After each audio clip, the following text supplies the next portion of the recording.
धधके जवानी मन रहे नहीं कस में, धधके जवानी मन रहे नहीं कस में। उफने जवनवा कैसे करी बोला बस में। हाँ धधके जवानी मन रहे नहीं कस में।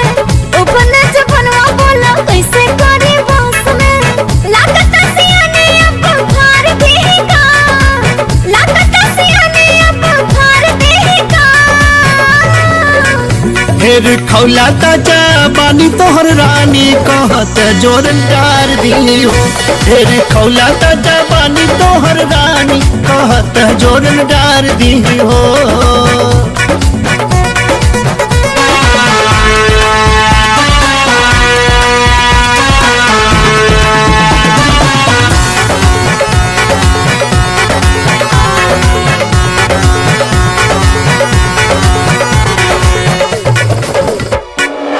चढ़ते उमेरिया में बहके डगरिया, सभी छलकावत चाहे प्यार के डगरिया।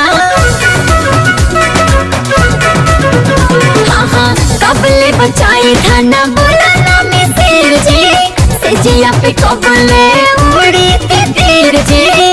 हाँ तबले थाती उधार देगा, तबले थाती उधार देगा। ढेर खौला ताजा बानी तोहर रानी कहत जोरदार दियो। ढेर खौला ताजा बानी तोहर रानी कहत जोरदार दियो।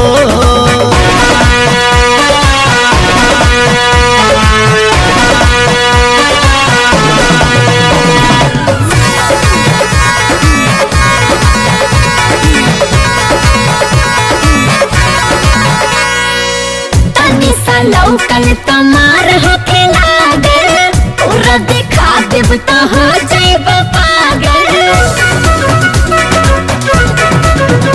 ए जी बुढ़वा जवान सभे में से कर मारे, केहू घुर पाछा फुलवना निहारे।